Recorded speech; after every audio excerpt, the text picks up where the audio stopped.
What's up, everybody? What's going on? It's your boy Dawain in here with my guy, Uncle Brad. What's up, Brad?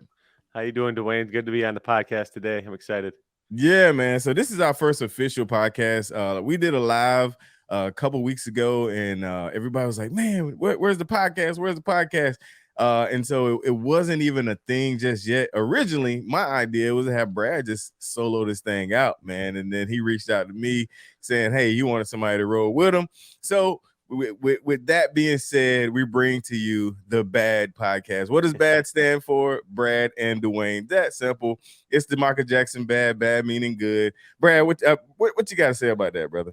Man, I'm all about the B.A.D album because MJ, Yes, GOAT, sir. Michael Jackson, GOAT, and Yes, also I sir. was born in 1987. All right, the year the B.A.D album came out, and Nice. man, this is all about Brad and Dawain and our journey together, and just how we kind of got together, and where we're at today and where we're going, man. Because that's Yeah. that's actually the most important part of the journey is where we're going. For sure. For sure. Yeah. And this podcast is, for those that are E2M members that are watching, this is not going to let you down. Brad can't get behind the microphone without giving you something. So I might let you down on that aspect, but Brad's going to hold us down when it's something that's going to motivate you, get you going, get you pumped. And if you're watching on YouTube, man, make sure you hit that subscribe button, hit that bell, so you can catch all of the podcasts, not just this one. We also have the Spoonettes. We also have Coach Jeff interviewing physicians. So many things on the horizon, man. So we're super excited. So with today being the first ever episode, Brad, this is personal because I had you on my other podcast. We're going to talk about that. But I want to hear about Brad's fitness journey, man, because you've hinted at it in different lives. This is for the world, man. Let's walk through that. Let's walk through it from the start, man. So, I'm a guy that grew up playing sports. I played Little League baseball, Pee Wee football, all those kind of things. And, grew up around the athletic world. And, sports are one of those things that just came easy to me. And I think that was one of my biggest downfalls because Mhm. I gave about 65 to 70% effort in all of my sports, and I was Yep. good enough. I showed up to practice, and I was one of the studs. Yep. And I think that kind of set me up for, I wouldn't say failure, all right, but I would say it's setting me up for where I'm at today because I got college offers in 3 out of the 4 sports that I played. I played baseball, I played football, I played hockey, I played basketball, and I got college offers in 3 of those sports, and I never took any of those offers, and I could sit here and make 10,000 excuses of why. Wow. Um, but the biggest thing, Dwayne, is just fear, man. I had a lot Wow. of fear, a lot of doubt in my mind. I didn't want to leave my family. I didn't want to leave my friends. I didn't want to leave what I was comfortable with. Mhm. And everybody asks me how long I'm going to start that again. Everybody's asked me along the way, why didn't you go on to chase and pursue those bigger things in sports? And I have made up probably 300 excuses along the way. And the truth is, Dwayne, is just fear. Mhm. You're afraid to chase these opportunities in life because you don't know what the outcome is going to be. Um, so I guess what I'm trying to say is my sports career has led to me to where I'm at today, and E2M is sort of like my NHL. All right, I didn't Mhm. get to crack into the NHL, but there's not a chance that I'm going to be 60 to 75% today. There's no chance that I'm going to let this opportunity drop to the wayside. And you know what? There is some things that I'm afraid of doing. There's an uncomfort. I'm going to say that again. There's a lot of uncomfort that comes with growth, and when you get into discomfort, that's where the growth really comes. And so E2M is sort of like my NHL, and I'm not letting this opportunity drop by the wayside. No way, no way. So I'm you talked about the high school, which is similar to my experience. I was an athlete. My cousins would say I'm a late bloomer because like I really have like freak athlete cousins, man. Like guys you see walking down the street that can outrun like people right now, like Yeah. in programs and in jeans. So growing up with those guys, man, I thought I was just like the slowest, the worst. And I started getting into sports about middle school, and when I really started to peak or whatever, just hearing that it reminded me of myself. Like I really didn't go hard. Like I did enough. I had the personality, so I was, captain and all of that stuff.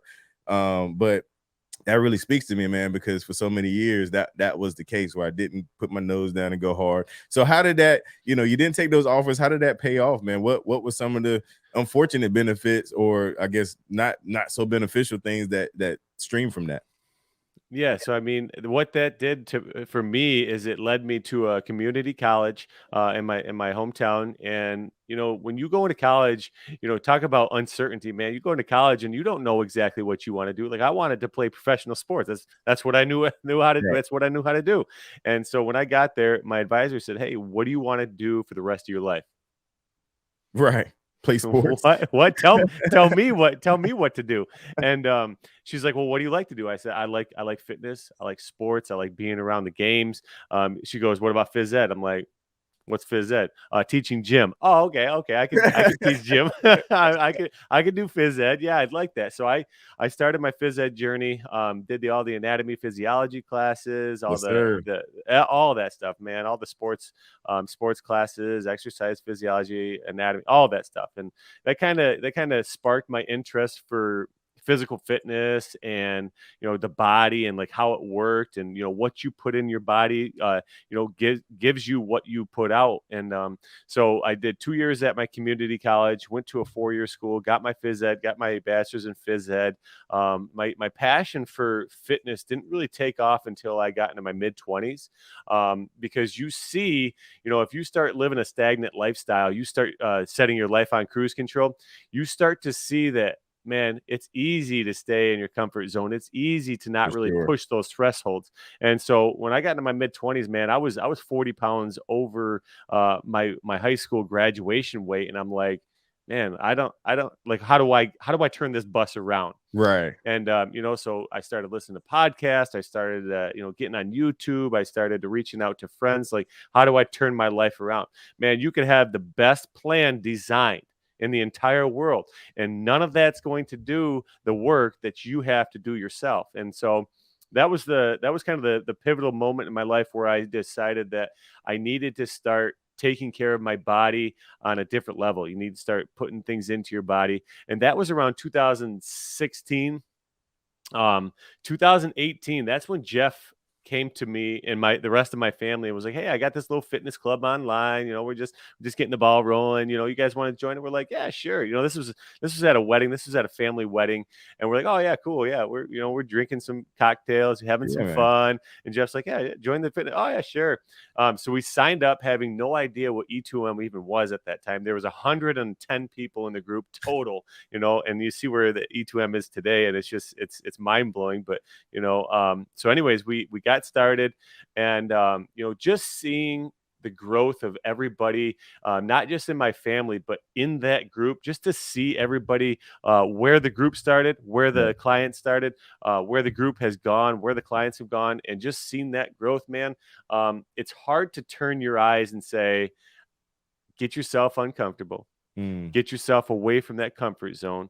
Um, and you won't see growth. It's hard to deny that fact. So I recommend everybody that's watching this, man, introduce some kind of discomfort in your life.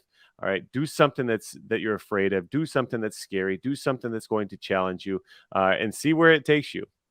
for sure, for sure. No, that's cool, man. So, like I said, I've heard parts of that story, man, and again, it reminds me of myself.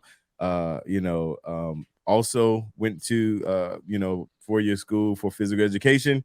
Also took the anatomy, physiology, the all of that, the exercise science, all of that stuff, man. I did good at that stuff. It was the math and English stuff that gave me a fit.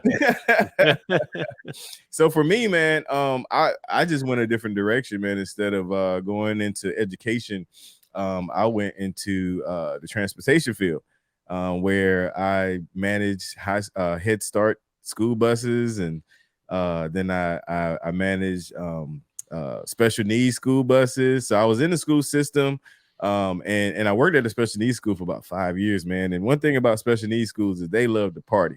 Like for every week there was a party, there was a cake, there was Yep. cookies on my desk every week.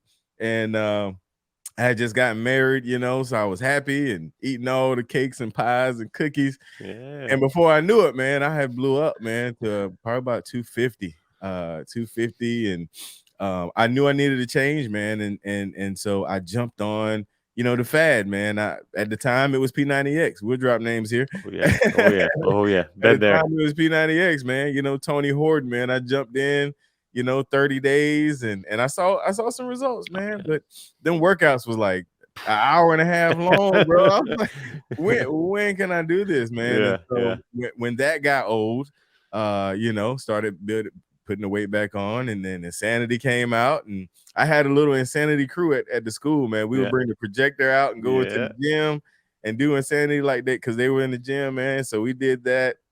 Wasn't consistent. Food still, Yeah. crazy. And then, I started, just lifting, like I went to Beachbody, well, not Beachbody, bodybuilder.com. Yeah. Oh You yeah. find that workout, man. You find that workout in bodybuilders, like, yeah, okay, let Yeah. me print it out. Got my little, yes, sir. Got my little clipboard and, Yep. and man, I would try a different one every week. I could never stick with one. Yeah. Yeah. I Yep. see one I like, and then I was like, oh, this one looks good too. Uh, Shred. I want to shred. Okay, Yep. no, I want to bulk. Let's Yep. bulk this time, Yep. bro. This cycle. Yeah. And I never could crack the code, man, of getting my body fit. And my barber, big shout out to man Axel.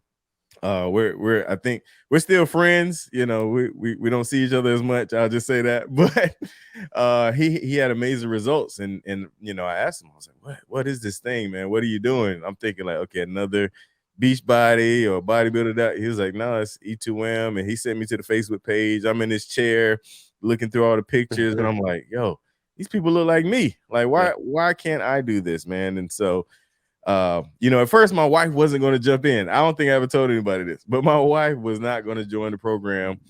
It was just because I always was doing something. It was like, oh, Dawain just doing something else. Yeah. Just another workout program Dawain going to do. But she saw one of her college friends that had lost weight. She saw that she had lost weight. And she's like, oh, she's in E2M. And man, that motivated her to join, man. And we jumped in and didn't look back, man. Yeah. First round, I lost 44 pounds. My wife lost 36 pounds. Like, and it's become a lifestyle. And man, fast forward, I'm on the team, bro. Yeah. Like, it just kind of hit me just there, Yeah. like, part of the E2M fam, man. But what I learned in my journey, it goes back to what you said about being uncomfortable, man, because whenever something gets difficult, it's so easy to turn and go find something else. Yeah. It's so easy to find, one of my favorite things you love to say is like getting in that corner, man. Like don't round it out, but get up in that corner. And that's what you had to do with E2M. Like you had to get in that corner, and I was doing it because the way the program is made up, you work hard without even knowing you're working that hard. Yeah. I was doing it without even knowing it because I was enjoying what I was doing, Yep. man. So that's kind of my overview of my journey, man, for sure. So Brad, right now, we have 150,000 members, bro. Like you literally can be speaking to, thousands of people at one time or whatever. And with this podcast, it's gonna, even more folks, man. What are some of your, I guess, the way you feel when you get behind that camera, when you hit that go live now? What are some of the feelings, man, that you're experiencing? Yeah, so Dawain, I like to think about my role here as a coach as similar as I can relate it to my teaching experience. When it's light camera action, when I hit that button, it's like game on. Mm. I flip a switch, and I think I was put on this earth. I know I was put on this earth to inspire people, to motivate people to get their best every day. And teaching did that for me. I mean, teaching is currently doing that for me right now in this moment. Like I'm standing in front of hundreds of kids a day, just trying to inspire them to be a little bit better every day. And that's sort of what I'm doing for E2M.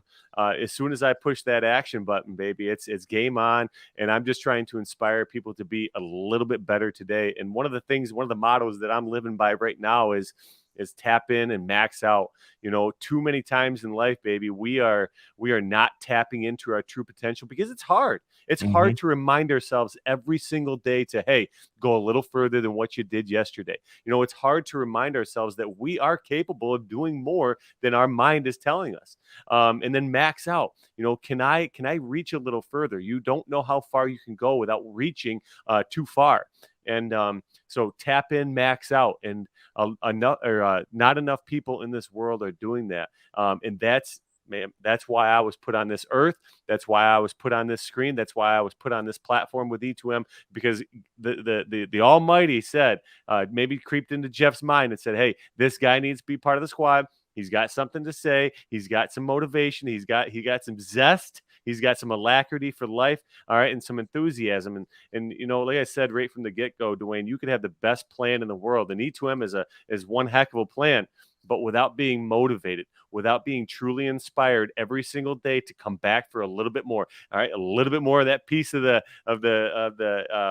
we'll say the asparagus pie, all right.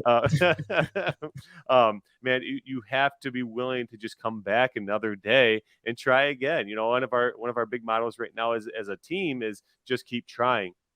Yes, you sir. don't have to be Tony Horton. You don't have to be Greg Plitt. You don't have to be Serena Williams or one of these goats in their arena. All right. What you have to do is you just got to keep on making those attempts at life and attempts at fitness and attempts at just your overall growth. And, and that's honestly, that's why I was put on this earth. And that's why I was put on this side of the screen.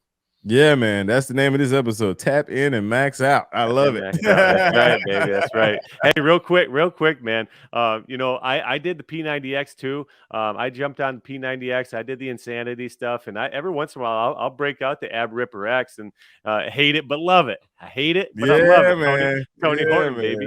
But when you think about a P90X, when you think about insanity, you think about one of these intense extremist programs. I'm talking. You are doing squat thrust. You're doing, you're jumping all over the place. Is that sustainable for the average person? You can answer that question yourself, Dawain. Is that sustainable for the average bear? I'm going to say probably not. But what we do and what makes this program different than so many other programs is we accommodate everybody. We try to modify our program for every single person this world has. Whatever your walk of life you come from, whatever your background is in fitness and in sports, we will try to accommodate your needs. Yes, sir. No, that is a great point, man, because, and I had to remember that being in the program, man, like this isn't get hard, David Goggins, the motto is just keep trying, man. And it really does accommodate everybody. Like, there's nobody I come across that I don't suggest the program to, but it's not like I say, oh, it's too hard or, because I wouldn't tell my mom to do P90X. Like, it's not going to do that. No, but I can tell my mom about E2M because, I see ladies, even twice her age, in the group seeing amazing results, man. So that's super cool, man. And I'm excited about this this podcast, this platform, the direction we're going to go, the conversations we're going to have. Like I said, come ready to be inspired, to be motivated. Between Uncle Bradley and myself, we're going to give you something. So make sure you show up every time, man. So Brad, anything you want to say before we head up out of here? I'm just going to sum this up, guys. Tap in, max out every single day is an opportunity. All right. Tap into your true potential and max out in your efforts. That's all I got to say, baby. It's been fun. It's been real. I can't wait to see these guys again. Yes, sir. Y'all have a blessed one. Peace.